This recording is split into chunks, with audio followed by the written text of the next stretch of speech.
আমি যখন কাউকে উপদেশ দিচ্ছি, সমস্যা হলো মাঝে মাঝে আমি এটা ভেবে ফেলি যে আমি তার চেয়ে উত্তম, আমি ভাবি তার থেকে আমি ভালো,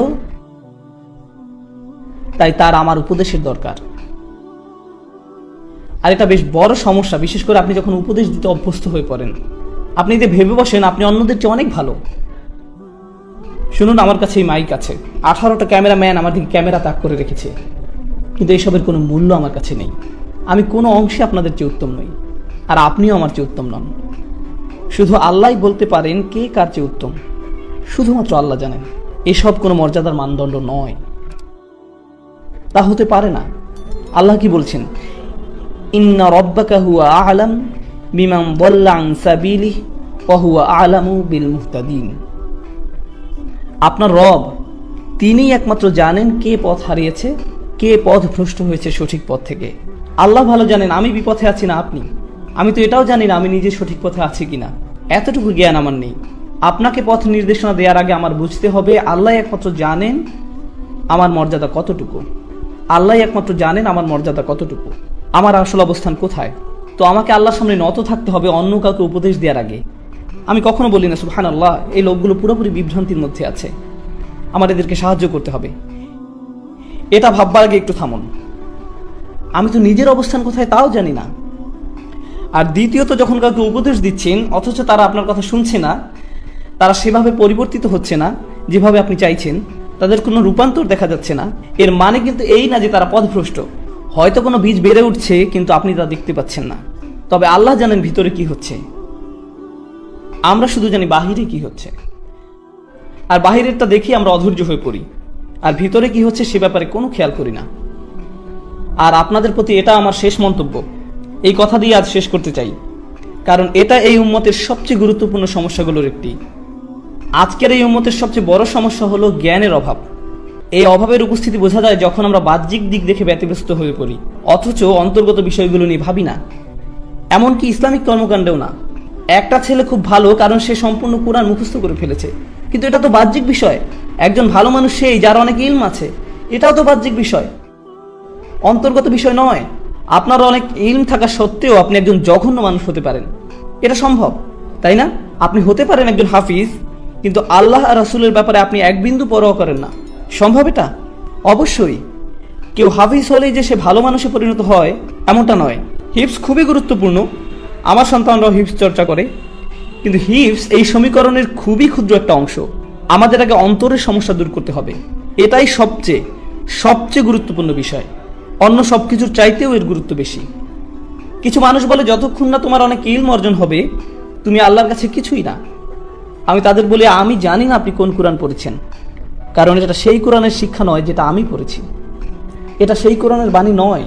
রাসূলুল্লাহ সাল্লাল্লাহু আলাইহি সাল্লাম কোরআন তেলাওয়াত করছিলেন, আর সে সময় কিছু জিন সে পথ দিয়ে যাচ্ছিল। আপনারা জানেন গল্পটা? রাসূল সাল্লাল্লাহু আলাইহি সাল্লাম কোরআন পড়ছিলেন আর কিছু জিন সে পথ দিয়ে যাচ্ছিল। তারা যখন কোরআন শুনতে পেল তখন বলল, এই চুপ, এটা কি শুনতে পাচ্ছি। যখন সম্পূর্ণ তেলাওয়াত শেষ হলো তারা তাদের জাতির নিকট ফিরে গেল এবং দাওয়াত দিতে শুরু করলো। কতটুকু সময় ধরে জিন জাতি কোরআন শুনেছিল? কয়েক মিনিট। তারা কি তাফসিরের উপর কোনো ডিগ্রি পেয়েছিল কোনো ডিগ্রি? তারা তাজবিদের ইজাজা পেয়েছিল কোনো প্রতিষ্ঠান থেকে? এই জিনেরা কোরআন শিখেছিল কতক্ষণের জন্য? অল্প কয়েক মিনিটের জন্য। অথচ এরপরে কি হলো? তারা তাদের স্বজাতির কাছে ফিরে গিয়ে তাদের আল্লাহর কিতাবের প্রতি আহ্বান জানানো শুরু করলো। আর তাদের দাওয়া এতটা চমৎকার ছিল যে আল্লাহ তা কোরআনের অংশ পরিণত করেছেন। আমরা এই কোরআনেই তাদের উক্তি পেয়েছি। এই জিনেরা কে উলামা, ফুকাহা? না, এরা সাধারণ জিন, তাদের প্রজাতির সাধারণ সদস্য। কিন্তু জানেন আল্লাহর কাছে তাদের অসাধারণ হওয়ার কারণ কি? তাদের আন্তরিকতা। আমরা ধর্মকে জটিল করে দিতে পছন্দ করি, কিন্তু আল্লাহ তার দ্বীনকে সহজ করতে পছন্দ করেন। আল্লাহর দ্বীন জটিলতা মুক্ত, সুন্দর, এটা সাদাসিধা, এতটা সাদাসিধা যে একজন জিনও সেটা বুঝতে পারেন। অথচ তাদের কোনো পিএইচডি ডিগ্রি নেই, তবুও তারা বুঝতে পেরেছেন। আমরা সহজকে জটিল বানাতে পছন্দ করি। আমরা ইসলামের সবকিছু শিখতে চাই জটিল উপায়ে, আর আল্লাহ তা শিখাতে চান সহজ সরল উপায়ে। এটাই আল্লাহর প্রজ্ঞা, সহজ করে দেয়া। আমরা জটিলতা তৈরি করি। কেউ কোরআন পড়ছে আর আমরা তাকে গিয়ে জিজ্ঞেস করি, আপনি কোথা থেকে ইজাজা পেয়েছেন? এটা কি হাফস আল আসিম নাকি ওয়ার্শ? আপনার তো কলকলা আরো লম্বা হওয়া উচিত ছিল। মাথ ঠিক করতে হবে। এরপর আপনি 3 বছর অতিবাহিত করবেন তাজবিদ শিখতে, অন্য সব কিছু বাদ দিয়ে। আপনি এই শিক্ষাকে কঠিন করেছেন। অতীতে কখনোই এমনটা হতো না, কখনোই না। আমরা দিন শিক্ষা কঠিন করে ফেলেছি। কেউ এসে বললো আমি একজন মুসলিম। তাই নাকি? আপনি মুসলিম? আপনার আকিদা কি? আমার আকিদা আমি একজন মুসলিম। কিন্তু আপনি কি বিশ্বাস করেন? লা ইলাহা ইল্লাল্লাহ। না মানে আকিদার উপর কোন বইটা পড়েছেন? আমি তো কোনো আকিদার বই পড়িনি, আমি কেবল জানি আল্লাহ এক সত্তা। না ভাই, আপনার আকিদা শিখতে হবে, আপনাকে এর গভীরে যেতে হবে, গভীরভাবে বুঝতে হবে। থামুন, কিছুটা পিছের দিকে ফিরে যাই।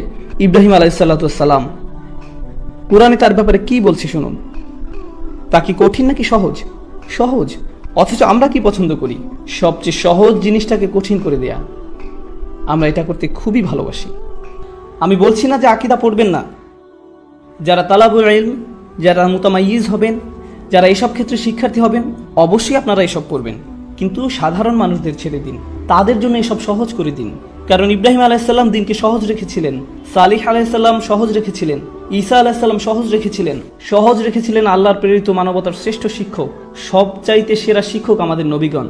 আর তাদের শ্রেষ্ঠ কথাগুলোই কোরআনে স্থান পেয়েছে। আপনি ঈমান শিক্ষা দেওয়ার জন্য আল্লাহর বইয়ের চেয়ে ভালো বই পাবেন না, তা সম্ভব নয়।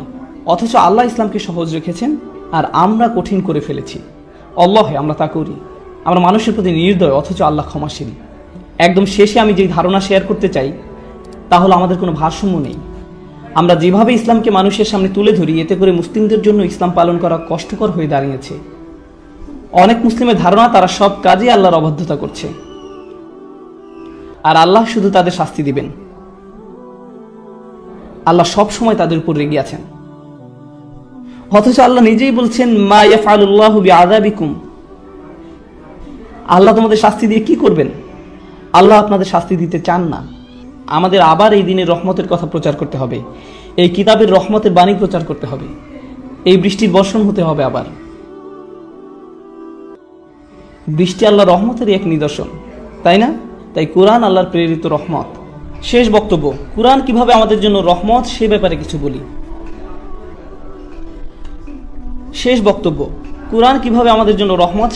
কিছু বলি। আমি কাতারে সূরা আর রহমান নিয়ে কথা বলেছিলাম। এখানে শুধু একটা জিনিস শেয়ার করব, শুধু একটা বিষয়। আজকে ফিরে যাওয়ার সময় এই কথাটা ভাবতে থাকুন। সূরা আর রহমান শুরু হয়েছে আর রহমান দিয়ে। এটা আল্লাহর খুবই সুন্দর একটা নাম, তাই না?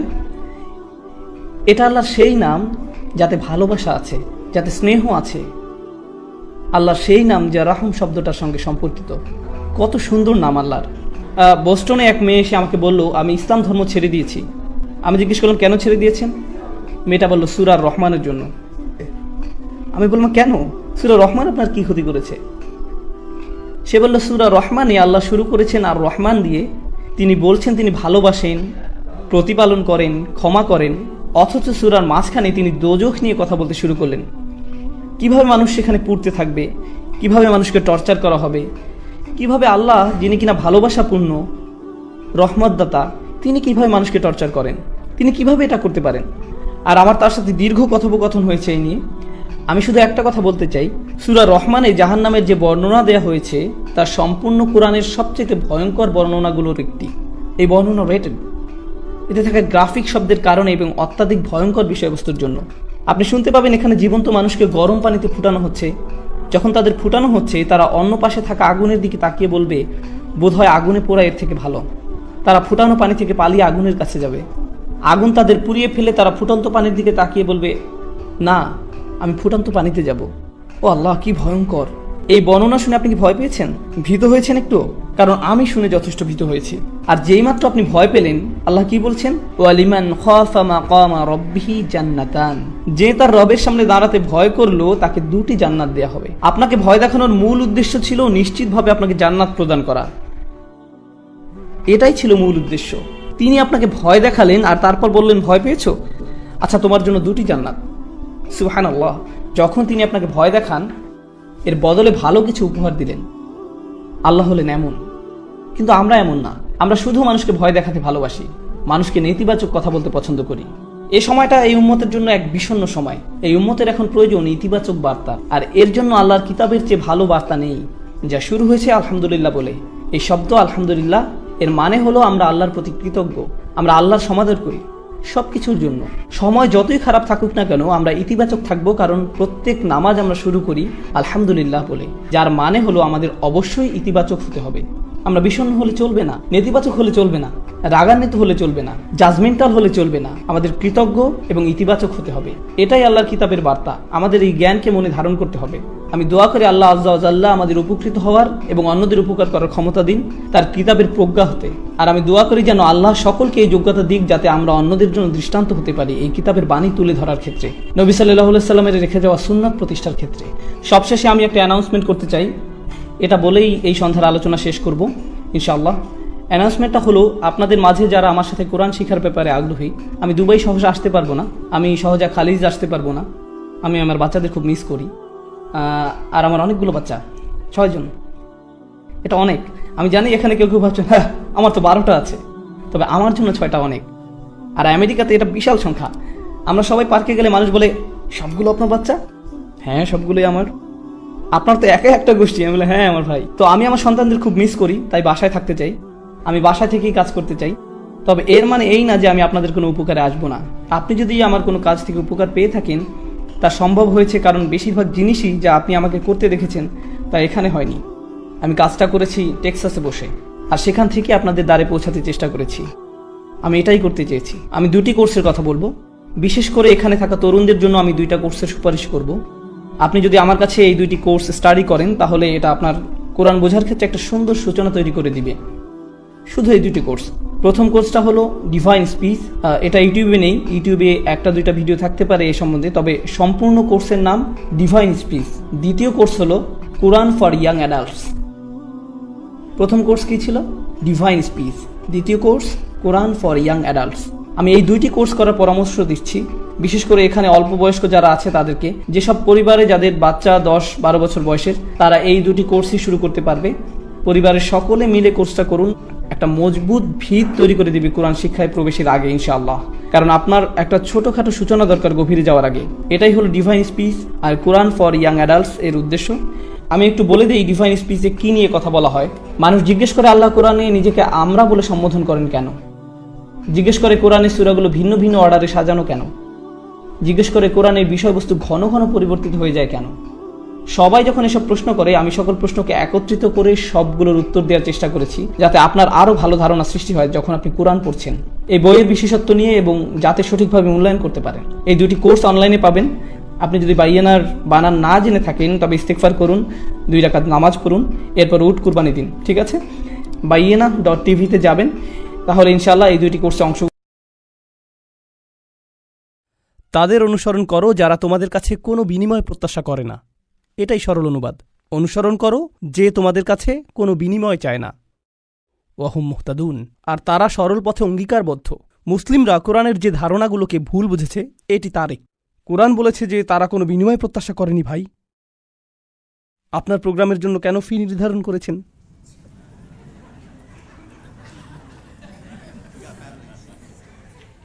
না না, এটা জানার বিষয়। কোরআন আরও বলছে ইয়াশতারুনা বিআয়াতিল্লাহি সামানান কলিলান। তারা আল্লাহর আয়াত বিক্রি করে সামান্য মূল্যের জন্য। নিজের জন্য আপনার লজ্জিত হওয়া উচিত। আল্লাহর আয়াত বিক্রি করা গোটা কোরআনের সবচেয়ে ভুল বোঝা ধারণাগুলোর একটি। বিষয়টা খুলে বলছি। রসুল সাল্লাল্লাহু আলাইহি সাল্লাম মুসাব ইবনে উমাইরকে মদিনায় প্রেরণ করেছিলেন। জানেন আপনারা?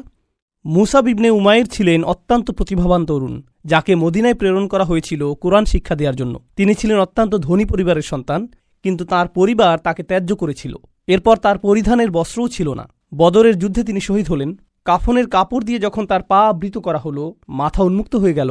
আবার যখন মাথা আবৃত করার চেষ্টা করা হলো, পা উন্মুক্ত হয়ে গেল। রসুল সাল্লাল্লাহু আলাইহি সাল্লাম তাকে মদিনায় প্রেরণ করলেন কি শিক্ষা দেওয়ার জন্য? কোরআন। সকালের নাস্তার জন্য তিনি কি খাবেন? সূরা বাকারা। দুপুরে কি খাবেন? রাতে কি খাবেন? রাসূল সাল্লাল্লাহু আলাইহি সাল্লাম তার জন্য বেতনের ব্যবস্থা করেছিলেন, যাতে তিনি তার কাজ করতে পারেন। কোরআন শিক্ষাদানের জন্য তাকে অর্থ প্রদান করা হয়েছিল। তারা আল্লাহর আয়াতকে বিক্রি করে, এই কথার অর্থ কি জানেন? এর মানে কি? এর মানে হলো আয়াতগুলোর নির্দিষ্ট অর্থ রয়েছে, কিন্তু মানুষ তা শুনতে চায় না। তো আপনি অর্থ পরিবর্তন করে দিলেন, আর মানুষ যা শুনতে চায় আপনি তাই বললেন, যার ফলে তারা আপনার প্রতি রাগান্বিত হবে না। আপনি মানুষকে এমন জবাব প্রদান করেন যা শুনে তারা ভালো বোধ করবে, আর তারা যা শুনতে ভালো বোধ করবে না সেগুলো আপনি এড়িয়ে গেলেন। এভাবেই তারা আপনাকে পছন্দ করতে থাকে আর আপনি নিজের জনপ্রিয়তা ধরে রাখেন।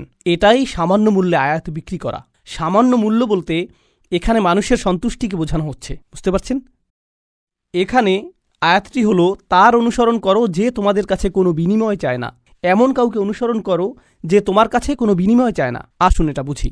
এটা সকল নবীদের একটা মূলনীতি। প্রত্যেক নবী এমন জাতির মাঝে এসেছেন যেখানে গুরুতর কোনো সমস্যা ছিল। আর যখন একটি জাতির গুরুতর কোনো সমস্যা থাকে, মূলত একটি জাতির ভারসাম্যপূর্ণ থাকা চাই। কিন্তু যখন তারা কোনো অপরাধ সংঘটিত করে তখন তারা ভারসাম্য হারাতে থাকে, আর ভারসাম্যহীনতা খারাপ হতেই থাকে। এটা এমন অবস্থায় পৌঁছে যখন গোটা জাতিটা ভেঙে ছিন্ন ভিন্ন হওয়ার উপক্রম হয়। আর রাসূলের কাজ হলো তাদেরকে সেই ভারসাম্যহীনতা থেকে টেনে তোলা এবং আবারও সঠিক অবস্থানে নিয়ে আসা, বুঝতে পারছেন? কিন্তু যখন একটি ভারসাম্যহীনতা জনপ্রিয় হয়ে যায়, সকলে এটা করতে থাকে, সকলেই এতে অভ্যস্ত হয়ে যায়, আর এটা উদযাপনের বিষয়ে পরিণত হয়, এটাই ফ্যাশনে পরিণত হয়, তখন এটার বিরুদ্ধে বলা কি সহজ? না। উদাহরণস্বরূপ এখনকার সময়ে সমকামিতার বিরুদ্ধে বলাটা বেশ কঠিন হয়ে গিয়েছে, তাই না? লূত আলাইহিসসালাম কি এমন সময়ে বসবাস করেছেন যখন এটা জনপ্রিয় ছিল? হ্যাঁ। তাকে কি এর বিরুদ্ধে কথা বলতে হয়েছিল? হ্যাঁ। তিনি কি এর জন্য বিরোধিতার সম্মুখীন হয়েছিলেন? হ্যাঁ। বিষয়টা কোরআনে আসার পেছনে কারণ রয়েছে। আপনি যদি এর বিরুদ্ধে বলেন, মানুষ আপনার দিকে তেড়ে আসবে। লূত আলাইহিসসালামের কথা কোরআনে এজন্যই এসেছে।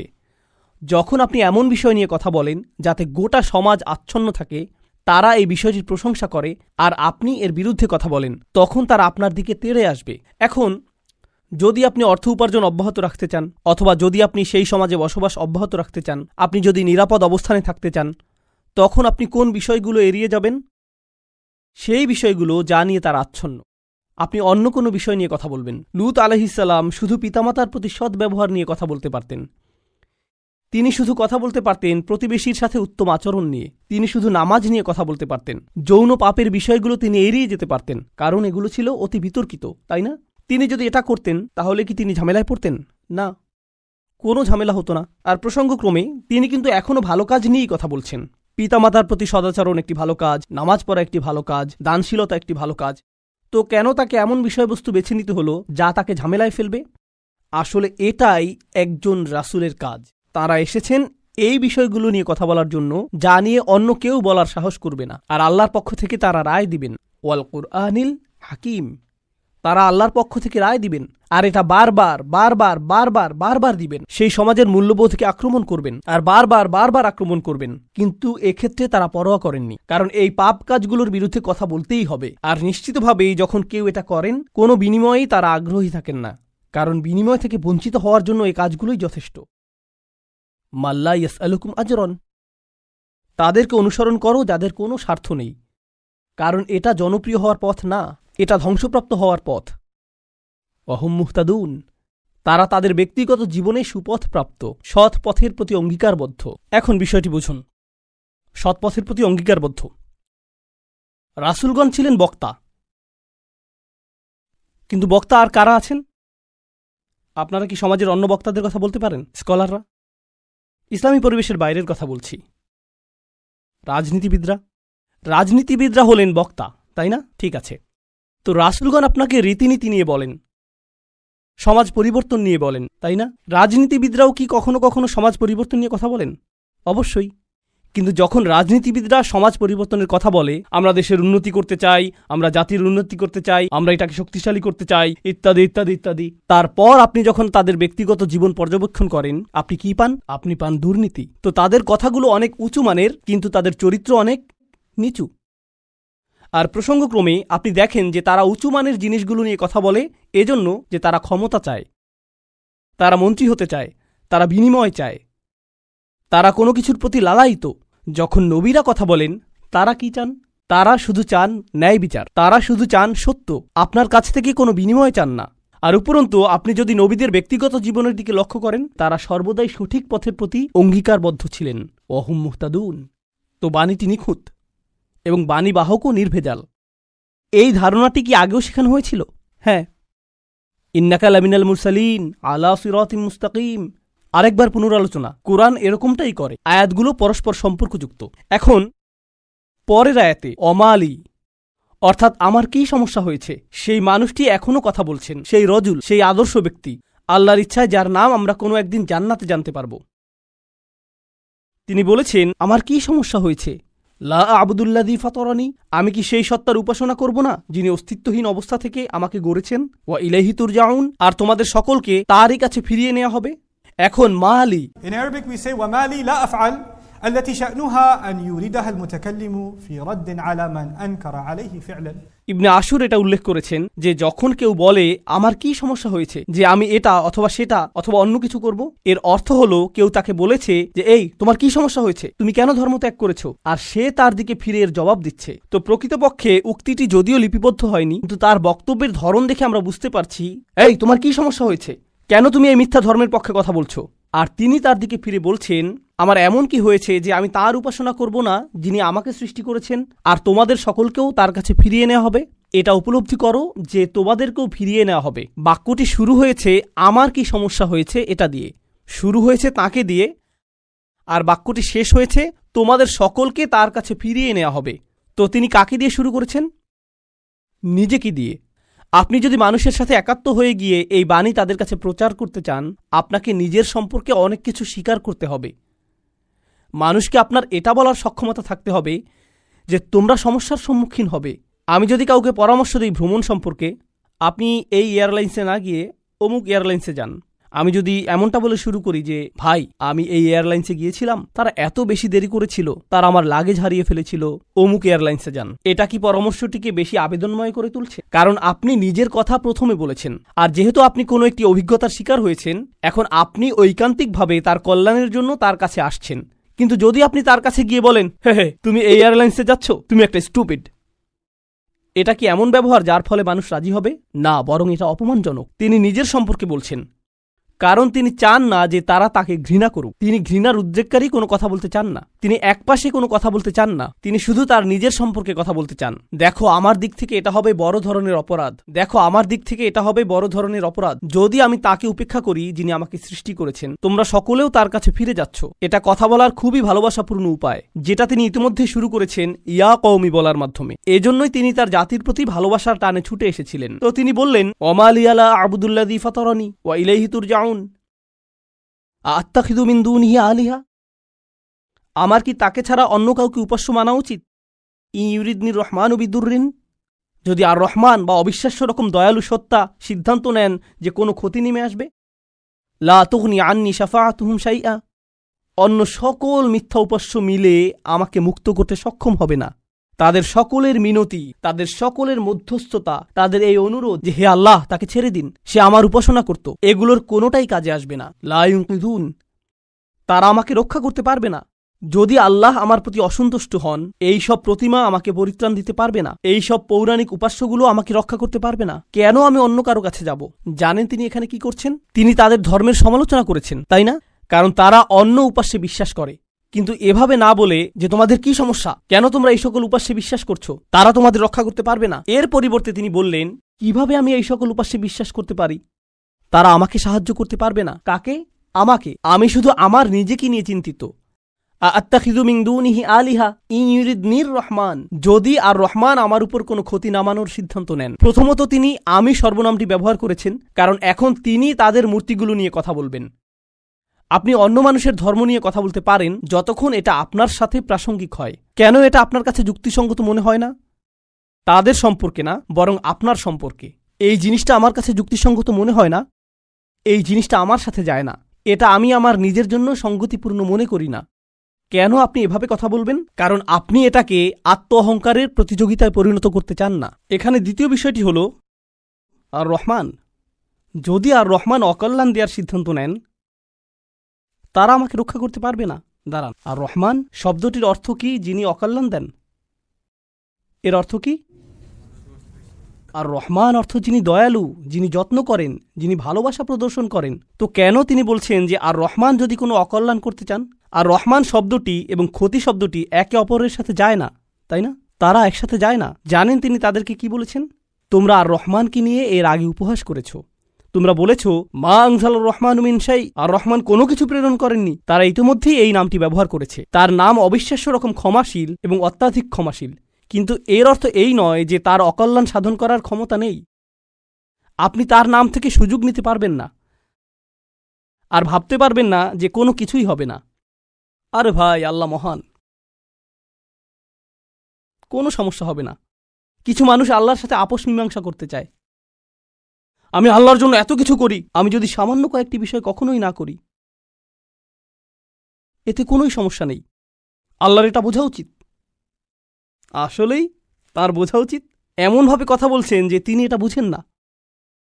আপনি কি আল্লাহ সম্পর্কে এভাবে কথা বলার অবস্থানে রয়েছেন? হ্যাঁ, কারণ তিনি আর রহমান। ওকে, তাহলে দেখা যাবে এজন্যই আপনি কোরআনের সবচেয়ে কঠোর আয়াতগুলোর মধ্যে আর রহমান শব্দটি পাবেন, যাতে আপনি এই বিষয়টি বুঝে নিতে পারেন যে অবিশ্বাস্য রকম ক্ষমাশীল হওয়ার গুণটি তাকে ন্যায় বিচার থেকে বিরত রাখবে না এবং তার কর্তৃত্বকেও খর্ব করে না। আর প্রসঙ্গক্রমে এই আয়াতে তিনি আসলেই আর রহমান। কেন জানেন? কারণ আল্লাহর একজন বান্দা, প্রত্যেক মানুষই আল্লাহর বান্দা, সে স্বীকার করুক আর নাই করুক। যখন আল্লাহর একজন বান্দা পাপের উৎসে পরিণত হয়, তখন সে হয় এই পৃথিবীতে ক্যান্সারের মতো, যে পাপ কাজ ছড়াতে থাকে। আর তখন আল্লাহ অন্য সকল সৃষ্টির প্রতি রহমা প্রদর্শন করেন তাকে সরিয়ে ফেলার মাধ্যমে। এটাও আর রহমান নামের অন্তর্ভুক্ত। কখনো তার দয়া প্রদর্শিত হয় অন্য সকল সৃষ্টির প্রতি, যখন তিনি তাদেরকে রক্ষা করেন আপনার কাছ থেকে। ইন ইউরিদনির রহমান বিদুররিন লা তুগনি আন্নি শাফাআতুহুম শাইআ। সুবহানাল্লাহ। এখন আমরা তার বক্তব্যের প্রায় শেষে রয়েছি। ইন্নী ইযাল্লা ফী যালালিম মুবিন। যদি এমনটাই হয়, যদি আমি আল্লাহ ছাড়া অন্য কারো উপাসনা করি, যদি আমি অন্য উপাস্য গ্রহণ করি, তাহলে আমি সুস্পষ্ট বিভ্রান্তিতে পড়ে যাব। আমি সম্পূর্ণরূপে বিভ্রান্ত হয়ে যাব। তিনি বিভ্রান্ত নন। তিনি বলছেন তোমরা সবাই বিভ্রান্ত, কিন্তু তিনি তাদেরকে আঘাত করতে চাইছেন না। তাই তিনি বলছেন আমি অত্যন্ত বিভ্রান্তিতে পড়ে যাব যদি আমি এমনটা করি। ইন্নী আমানতু বিরব্বিকুম। আমি ঈমান এনেছি তোমাদের প্রভুর প্রতি, তোমাদের প্রতিপালকের প্রতি। তিনি বলেননি যে আমি ঈমান এনেছি আমার প্রভুর প্রতি, আমার প্রভুর প্রতি। তিনি বলেছেন আমি ঈমান এনেছি তোমাদের প্রভুর প্রতি। তিনি আমি থেকে তুমিতে পরিবর্তন করলেন। আমি আপনাদেরকে একটা সমীকরণ দিচ্ছি। আমি যোগ তুমি সমান সমান আমরা। আমি যোগ তুমি সমান কি?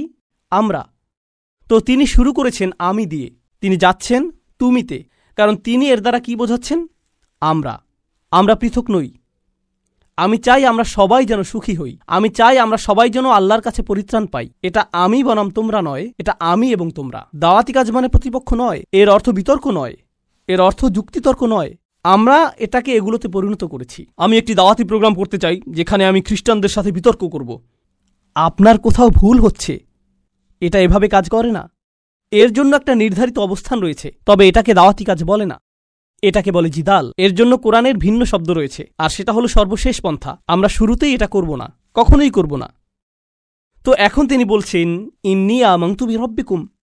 আমি তোমাদের সকলের প্রভুর প্রতি ঈমান এনেছি, তোমাদের সকলের প্রভুর প্রতি ঈমান এনেছি। ফাসমাউন। আমার কথা শোনো, আমার কথা শোনো। 3 জন রাসূল কথা বলেছেন, আর তিনি বলছেন আমার কথা শোনো। আমি যা বলছি তা শুধু শোনো। কখনো কখনো আমি শিক্ষক হিসাবে এই বিষয়টা খেয়াল করি। আমি আরবি শেখাই অথবা চেষ্টা করি। ধরুন ছাত্ররা সামনে বসে শিখছে, আর তখন একজন সহকারী আসলো, শিক্ষকের সহকারী একজন আসলো, আর ছাত্রদের কাঁধে হাত রেখে বলল মনোযোগ দিয়ে পড়ো। আমি কিন্তু মনোযোগ দিতে বলিনি। একজন সহকারী এসে বলল মনোযোগ দিয়ে পড়ো। এর কি কোনো প্রভাব রয়েছে? হ্যাঁ। এর কি ভিন্ন ধরনের প্রভাব রয়েছে? হ্যাঁ। যখন আরেকজন ছাত্র আপনার কাছে এসে বলে ভাই পড়াশোনা করো, শিক্ষক বলেন যে পরীক্ষার জন্য পড়াশোনা করো। হ্যাঁ, অবশ্যই আমি পরীক্ষার জন্য পড়াশোনা করব। তারপর আপনি রাত 8টার সময় বাস্কেটবল খেলা দেখছেন, আর আপনার বন্ধু এসে বলল আরে ভাই চলো পড়াশোনা করি। এটার কি ভিন্ন প্রভাব থাকবে? অবশ্যই থাকবে। এই সাহাবী এটা বুঝতে পেরেছিলেন, রাসূলদের এই সঙ্গীটি তা বুঝতে পেরেছিলেন। তার কাছে রয়েছে স্বতন্ত্র স্থান। সূর্যের আছে নিজস্ব স্থান, চাঁদেরও রয়েছে নিজস্ব স্থান। এটা প্রতিযোগিতা নয়। আমার কথা শুনো। এটা এতটাই ভালোবাসাপূর্ণ চমৎকার বক্তব্য। আর আমি এখানে বলতে চাই যে তার বক্তব্যটি এখানে 3 জন রাসূলের থেকেও বেশি কাজ করেছিল। এই আয়াতগুলোতে তার বক্তব্যের বেশি প্রভাব রয়েছে 3 জন রাসূলের তুলনায়। এটা কেন? এটা আমাদেরকে শিখানোর জন্য যে আল্লাহ যাকে চান তাকেই বিজয় প্রদান করেন। আল্লাহ তাকেই কবুল করবেন যার প্রতি তিনি রাজি হবেন। পার্থিব ফলাফল এবং পার্থিব পরিণাম আল্লাহর কাছে অর্থবহ নয়, বরং প্রচেষ্টাই আল্লাহর কাছে অর্থবহ। পার্থিব ফলাফল হল যখন আল্লাহ সিদ্ধান্ত নেবেন তখন তিনি দুয়ার খুলে দিবেন, এটাই হবে।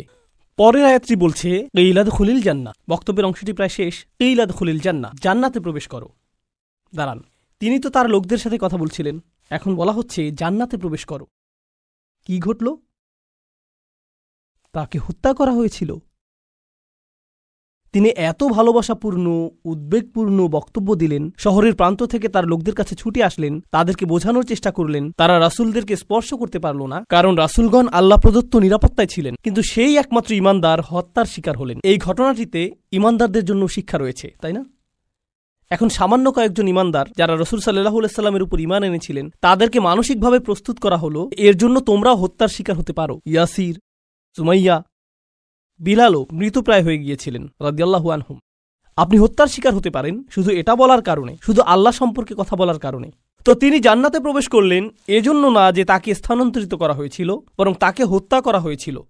আর প্রসঙ্গক্রমে তারা কিভাবে রাসূলদের হত্যা করার সিদ্ধান্ত নিয়েছিল? পাথর নিক্ষেপ করে এবং আমৃত্যু নির্যাতন করার মাধ্যমে। মনে আছে এটা? তাই তিনি সহজ কোনো মৃত্যুর শিকার হননি। তো তিনি একজন শহীদ, কারণ শহীদগণ সরাসরি জান্নাতে প্রবেশ করেন। তিনি সরাসরি জান্নাতে প্রবেশ করলেন। আর তার উক্তি এটা ছিল না, হে আল্লাহ তাদেরকে শাস্তি দিন, কারণ এই কাফিররা আমাকে হত্যা করেছে। ঈমানদারদের পক্ষ হয়ে প্রতিশোধ গ্রহণ করা উচিত। ক্বালা ইয়া লাইতা কওমি, ক্বালা ইয়া লাইতা, প্রথম শব্দগুলো, ওহ যদি শুধুমাত্র, কওমি ইয়ালামুন, আমার লোকেরা যদি শুধু জানতে পারত, যদি আমার লোকদের জানার কোনো উপায় থাকত। তিনি এখনও তাদেরকে ভালোবাসেন। কল্পনা করতে পারেন জান্নাতে হাঁটছেন, সেখানে কি দেখতে পাবেন? যাওয়াতা আফনান ফাবিআইয়ি আলাই রাব্বিকুমা তুকাযযিবান। আপনি জান্নাতে গাছ দেখবেন আর তা আপনাকে সম্মোহিত করবে। আপনি ঝর্ণাধারা দেখবেন আর সম্মোহিত হয়ে যাবেন। আপনি ফল দেখতে পাবেন আর প্রথম কামড়ের পর আপনি নিজেকে হারিয়ে ফেলবেন। আপনি আপনার সুন্দরী স্ত্রীদের দেখবেন আর আনন্দে দিশেহারা হয়ে যাবেন। তিনি এই সব কিছু দেখছেন আর তিনি বলছেন না ও, তিনি শুধু বলছেন, ও আমার লোকেরা, যদি শুধু তারা জানতে পারত। সুবহানাল্লাহ। তিনি জান্নাতে পৌঁছে গেলেন, তবুও তার লোকদেরকে ভুললেন না। জানেন বিচার দিবসে মানুষ সবকিছু ভুলে যাবে। মা তার সন্তানকে ভুলে যাবে। ইয়াউমা তারাউনাহা তাযহালু কুল্লু মুরদাআতিন আম্মা আরদাআত, সেই দিন প্রত্যেক স্তনদানকারী মা তার সন্তানকে ভুলে যাবে। ইয়াউমা ইয়াফিরুল মারউ মিন আখিহি ওয়া উম্মিহি ওয়া আবিহি ওয়া সাহিবাতিহি ওয়া বানিহি, সেদিন প্রত্যেক মানুষ তার ভাইয়ের কাছ থেকে পালিয়ে বেড়াবে। সূরা মারিজে এসেছে। অফাসিলাতিল্লাতি তুই, তার মা, তার স্ত্রী, তার সন্তান, তার অভিভাবক, তার গোটা গোত্র, সে তাদের সবার কাছ থেকে পালিয়ে বেড়াবে। সে কারো সাথে কোনো কিছু করতে চাইবে না। ওয়াতাকাত্তাআত বিহিমুল আসবাব, কোরআন বলছে সকল সম্পর্ক ছিন্ন হয়ে যাবে। কিন্তু ঈমানদারদের জন্য এমনটা হবে না। ঈমানদারদের জন্য এমনটা হবে না। সে জান্নাতে প্রবেশ করবে এবং তার ভালোবাসা অব্যাহত থাকবে। কার জন্য? তার লোকদের জন্য, যারা হলো কাফির এবং নবীদের শত্রু, কারণ তারা এখনো জীবিত এবং এখনো তাদের আশা রয়েছে। আপনি এমন মানুষের উপর আশা ছাড়বেন না যারা এখনো জীবিত। আর আল্লাহ এমনভাবে আমাদের কাছে বর্ণনা করেছেন যেন তিনি তখনও ঘটনা দেখছিলেন। আল্লাহ তাকে দুনিয়ার ক্যামেরা ভিউ প্রদান করেছিলেন যাতে তিনি দেখতে পারেন যে কি ঘটছে। আর তিনি জান্নাত থেকে দেখে বলছেন যদি তারা জানতে পারে। তিনি বলেননি যে যদি তারা জানতে পারত, আলিমু, বরং তিনি বলছেন ইয়া লাইতা কওমি আলামুন, যদি শুধু তারা জানতে পারে। তিনি এখনই দেখছেন কি ঘটছে, আল্লাহ তাকে দেখাচ্ছেন। সুবহানাল্লাহ। আর তারপর আপনি বুঝতে পারেন যে একনিষ্ঠতা আসলে কি। আমরা মুসলিমরা একনিষ্ঠতার কৃত্রিম ধারণা তৈরি করেছি। আমি এটা মানতে পারি না। একনিষ্ঠতা শব্দটিকে নিয়ে আমরা যা করছি, তুমি যা করো তার সবকিছুতে ইখলাস থাকতে হবে। সব সময় তোমার নিয়তকে যাচাই করে চলবে।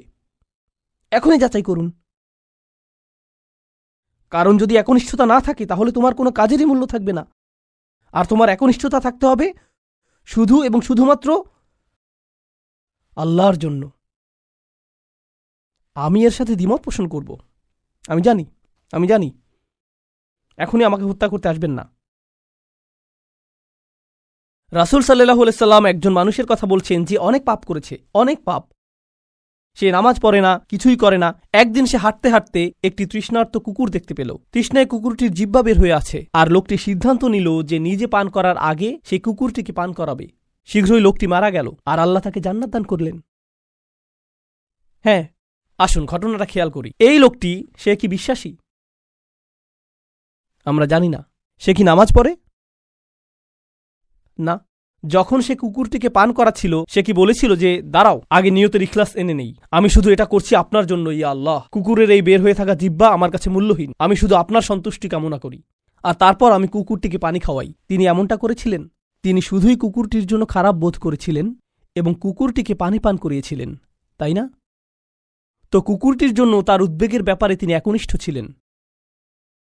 তার ইখলাস ছিল, তাই না?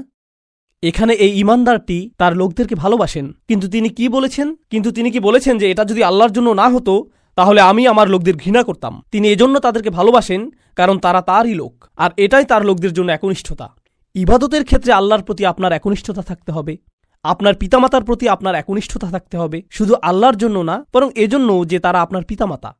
আপনার একনিষ্ঠতা থাকতে হবে অন্য মুসলিমদের জন্য, কারণ তারা আপনার মুসলিম ভাই। আপনার একনিষ্ঠতা থাকতে হবে আপনার প্রতিবেশীর জন্য, আপনার একনিষ্ঠতা থাকতে হবে আপনার কাজের প্রতি, আপনার লেখাপড়ার প্রতি, আপনার একনিষ্ঠতা থাকতে হবে আপনার ব্যবসায়ের অংশীদারের প্রতি। এই সব কিছুই একনিষ্ঠতা।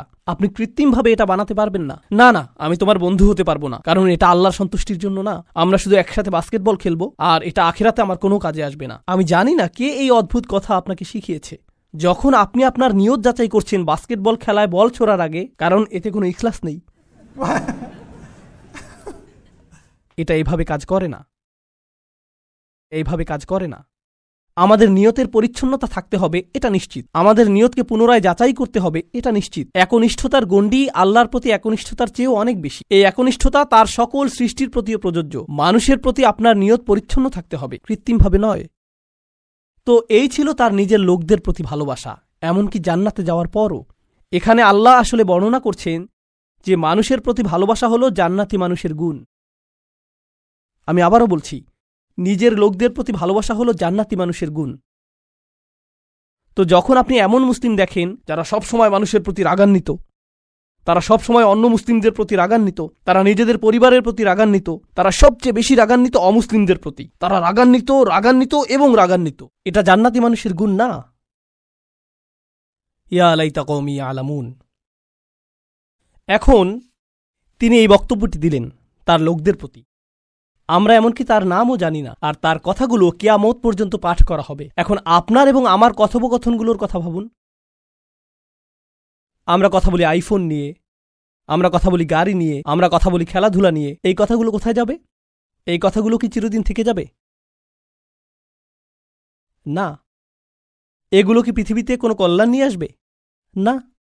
জানেন এই সম্পর্কে ভাবতে গিয়ে আমি কি উপলব্ধি করছি? আল্লাহর কাছে কথা হলো অমূল্য রত্ন।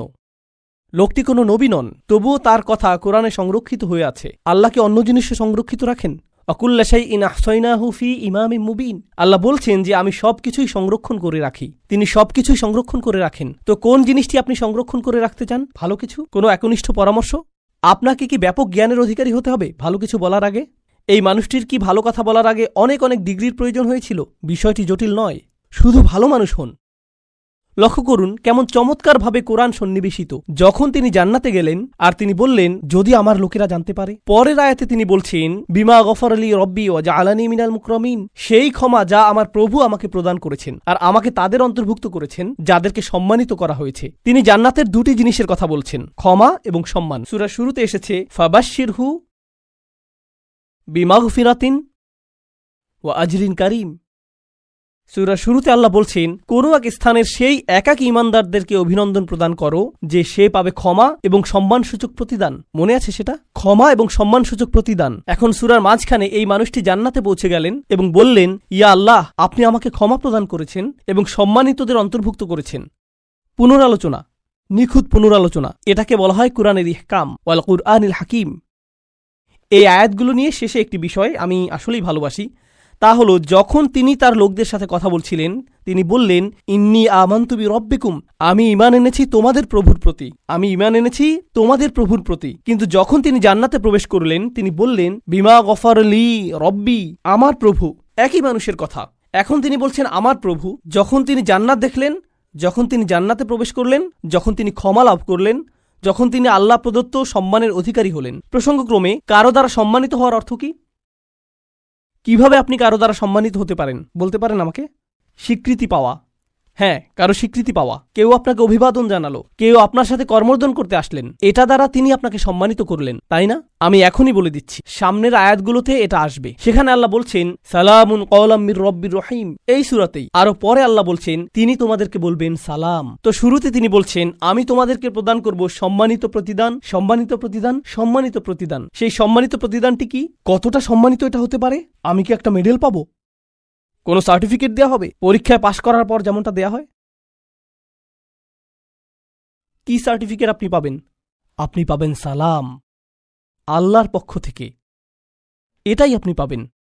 তো যখন তিনি তা পেলেন, তিনি ভুলে গেলেন যে এই প্রভু অন্য কারো প্রভু, তিনি শুধু তারই প্রভু। আমার প্রভু আমাকে ক্ষমা প্রদান করেছেন, আমার প্রভু আমাকে সম্মানিতদের অন্তর্ভুক্ত করেছেন, তিনি আমার প্রভু এবং শুধুই আমার প্রভু। সুবহানাল্লাহ! একজন ঈমানদারের কি চমৎকার চিত্র এটা। এখন এটা ঘটেছে জান্নাতে, কিন্তু মূল ঘটনাটা চলমান থাকার কথা কোথায়? এই পৃথিবীতে। কি ঘটেছিল এখানে? এখন আল্লাহ যা করবেন তা অত্যন্ত কঠোর। মনোযোগ দিয়ে শুনুন, কারণ এটা মুসলিমদের আরেকটা ভুল ধারণা। এ কারণে এই সূরাটি আমি বেছে নিয়েছি। যখনই আমি কোনো সূরা বেছে নেই, আমি উপলব্ধি করি যে আল্লাহ আমাদের সমসাময়িক এত এত সমস্যার জবাব দিয়েছেন, এটা অবিশ্বাস্য। যদি মুসলিমরা কোথাও আক্রমণ করে অথবা কোনো কিছু বিস্ফোরণে উড়িয়ে দেয় আর অন্য মুসলিমরাও এতে মারা যায়, তাহলে তারা তো জান্নাতেই প্রবেশ করবে, এতে কোনো সমস্যা নেই। আমি এই যুক্তি শুনেছি। এই পরিস্থিতির শিকার হয়ে যদি মুসলিমরা অথবা নিরীহ মানুষ মারা পড়ে, আল্লাহ তো জানেনই, তিনি তাদেরকে জান্নাতে পাঠিয়ে দিবেন। তাই এখানে কোনো ক্ষতি হয়নি, কারণ জান্নাত দুনিয়ার চেয়ে উত্তম। আমি জানি না যে আপনি এই ধরনের বিকারগ্রস্ত কথা শুনেছেন কিনা, কিন্তু আমি এটা অনেকবার শুনেছি। এখন আমি আপনাদেরকে এই বিষয়ে কিছু কথা বলবো। আল্লাহ কি এই মানুষটিকে জান্নাত প্রদান করেছেন? হ্যাঁ, কিন্তু আল্লাহ তাকে জান্নাত প্রদান করার অর্থ এটা না যে আল্লাহ সেই লোকদের প্রতি রাগান্বিত নন যারা তাকে হত্যা করেছিল। ঘটনাটির ধারাবাহিকতা পৃথিবীতে চলতে লাগলো। যখন তিনি জান্নাতে মনোরম সময় উপভোগ করছিলেন, আল্লাহ তার হত্যার প্রতিশোধ গ্রহণ করেছেন। ওমা আনজালনা আলা কওমিহি মিন বাদিহি মিন জুনদিম মিনাস সামাই ওমা কুন্না মুনজিলিন। আমরা আকাশ থেকে কোনো সেনাবাহিনী প্রেরণ করব না এই লোকদের জন্য। এই নগণ্য কুরাইশরা, তারা মনে করেছে যে অনেক বড় কিছু হয়ে গিয়েছে। এই পৃথিবীতে তারা তুচ্ছ, গুরুত্বহীন। অর্থনীতিতে, রাজনীতিতে, জ্ঞানে, বিজ্ঞানে এই লোকদের ধ্বংস করার জন্য বিশেষ কোনো প্রস্তুতির প্রয়োজন নেই। আকাশ থেকে আমার কোনো সেনাবাহিনী প্রেরণের প্রয়োজন নেই। সেনাবাহিনীর কথা উল্লেখ করার কারণ হলো, যখন আপনি কুরাইশদেরকে সতর্কবাণী প্রদান করেন যে আমি তোমাদেরকে সতর্ক করছি, তারা বলবে কোন সেনাবাহিনী? আর যখন রসুলগণ তাদেরকে সতর্ক করলেন, তারা বলছে তোমাদের সাথে কোনো সেনাবাহিনী রয়েছে। এই হুমকি কোথা থেকে আসছে? শুধু তোমরা আর নগণ্য কিছু ইমানদার। আর আল্লাহ বলছেন তাদেরকে ফেরেশতার সেনাবাহিনী প্রদর্শন করার আমার প্রয়োজন নেই। তারা বলবে, ওকে, যদি ফেরেশতা দিয়ে তৈরি সেনাবাহিনী থাকে তোমার কাছে, যারা তোমার কাছে ওহী নিয়ে আসে, যদি সেই ফেরেশতা গোটা আকাশ জুড়ে থাকে, ওয়ালাকাদ রাআহু বিল উফুকিল মুবিন, তিনি জিবরিল আলাইহিস সালামকে গোটা আকাশ জুড়ে থাকার অবস্থায় দেখেছেন, তাহলে কেন তুমি জিবরিলকে কিছু ক্ষমতা প্রদর্শন করতে বলছো না, যাতে আমাদেরকে ধ্বংস করে দিতে পারে? হ্যাঁ, আর আল্লাহ বলছেন আমি তোমাদেরকে এর জবাব দিয়ে সম্মানিত করব না। তোমাদের মতো নগণ্য জীবকে ধ্বংস করার জন্য আমার ফেরেশতার প্রয়োজন নেই, তোমরা তারও যোগ্য না। আল্লাহ কি আগের জাতিগুলোকে ধ্বংস করার জন্য ফেরেশতা পাঠিয়েছিলেন? হ্যাঁ, তিনি পাঠিয়েছিলেন। আল্লাহ বলছেন কুরাইশরা এমনকি এরও যোগ্য না। এ কাজে ফেরেশতাদের সময় নষ্ট করার মতো যোগ্যও কুরাইশরা না যে আল্লাহ কাউকে ডেকে বলবেন, হেই যাও এদেরকে ধ্বংস করো। না না না, সময় নষ্ট করো না। ইন কানাত ইল্লা সাইহাতান ওয়াহিদাতান, এটা একটা বিকট বিস্ফোরক শব্দ ছাড়া আর কিছুই ছিল না। প্রচণ্ড একটা শব্দ। আপনারা জানেন বিস্ফোরণ আসলেই প্রকাণ্ড শব্দ তৈরি করে। এটা ছিল শুধু সেই রকম একটা বিস্ফোরক শব্দ। ফাইদা হুম খামিদুন, আর তাদেরকে নিভিয়ে দেয়া হলো, তারা সম্পূর্ণরূপে নিভে গেল। সয়হা হলো তীব্র কোনো শব্দ। আর এই আয়াতটিতে চমৎকার সাহিত্যিক বৈপরীত্য ফুটে উঠেছে। কারণ যখন আপনি কোরআনের সুমধুর বাণী শুনতে অস্বীকৃতি জানান, আর যখন এই জাতিগুলো তাদের রাসূলদের চমৎকার কণ্ঠ শুনতে অস্বীকৃতি জানিয়েছিল, তখন একমাত্র যেই শব্দ তারা শোনার যোগ্য তা হলো বিস্ফোরণের শব্দ। আর তারপর আল্লাহ বলছেন ফাইদা হুম খামিদুন, এটা অসাধারণ একটা শব্দ। হুমুদ এবং হুমুদ দুইটি শব্দ রয়েছে আরবিতে। শীতকালে যখন রাতে আগুন জ্বালান আর এভাবে নিভান, এটাকে বলা হয় হুমুদ। আর আপনি যদি তা নিভান আর লালচে হলুদ বা কমলা রঙের সামান্য পরিমাণ কয়লা জ্বলন্ত থেকে যায়, তাকে বলা হয় হুমুদ। কিন্তু যখন আপনি একবারে তা নিভিয়ে ফেলেন, এটা সম্পূর্ণ নিভে যায়, একেবারে নিভে যায়, এমনকি সামান্য কয়লাও জ্বলন্ত থাকে না, এটা সম্পূর্ণ নিভে গেছে, এটাকে বলা হয় এমন আগুন যা হলো খামিদাহ। ফাইদা হুম খামিদুন, তারা সম্পূর্ণ নিশ্চিহ্ন হয়ে গেল। এমন একজনও থাকবে না যে মৃত্যুর পূর্বে মাটিতে গড়াগড়ি দিতে থাকবে। তারা নিঃশেষ হয়ে যাবে, সবাই একসাথে, যেভাবে একটি আগুন নিভানো হয়। আর প্রসঙ্গক্রমে তাদের মৃত্যুকে আগুন নিভানোর সাথে তুলনা করার মাধ্যমে তাদেরকে তুলনা করা হয়েছে আগুনের সাথে। আর আপনি যদি তাদেরকে আগুনের সাথে তুলনা করেন, তাহলে এর অর্থ হল তারা বিপজ্জনক। আপনি যদি আগুনকে জ্বলতে দেন, আগুন কি হবে? ছড়িয়ে পড়বে। তাই অন্য সকল জাতির প্রতি রহমা এবং করুণাস্বরূপ আল্লাহ সিদ্ধান্ত নিলেন যে এই ক্যান্সার, এই আগুনকে নিভিয়ে ফেলতে হবে।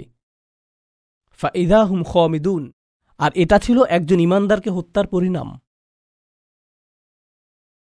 তো এখন দ্বিতীয় এই অনুচ্ছেদটির উপসংহারে এসেছে ইয়া হাসরাতান আলাল ইবাদ মা ইয়াতিকুম মির রাসূলিন ইল্লা কানু বিহি ইস্তাহজিউন।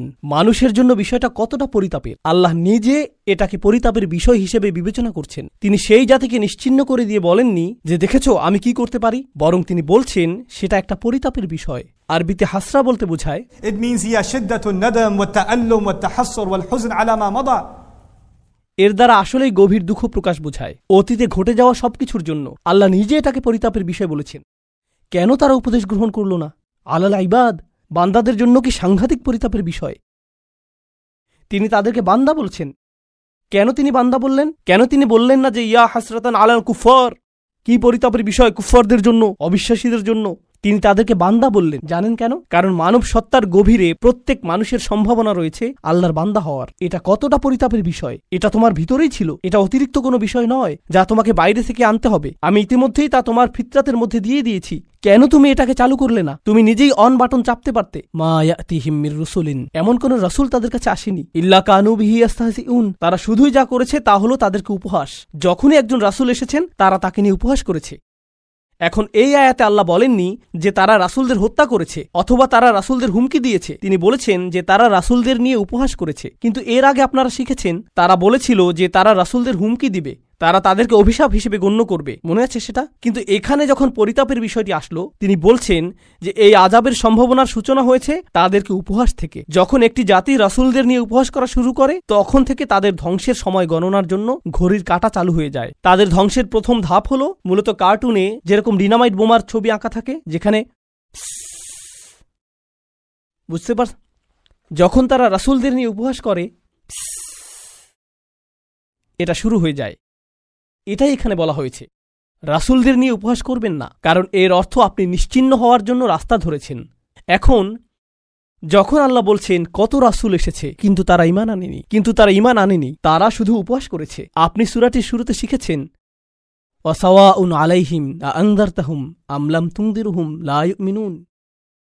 ধারণাটি পুনরায় জোরদার হচ্ছে। কি পরিতাপের বিষয়, এত রাসূল এসেছেন কিন্তু মানুষ উপদেশ শুনে না। আলাম ইয়ারাউ কাম আহলাকনা ক্বাবলাহুম মিনাল কুরুন, তারা কি দেখেনি তাদের পূর্বে কত শহর আমরা ধ্বংস করে দিয়েছি, কত জাতি ইতিমধ্যে ধ্বংসপ্রাপ্ত হয়েছে। তারা কি তা দেখে না? তিনি কাকে উদ্দেশ্য করে বলছেন?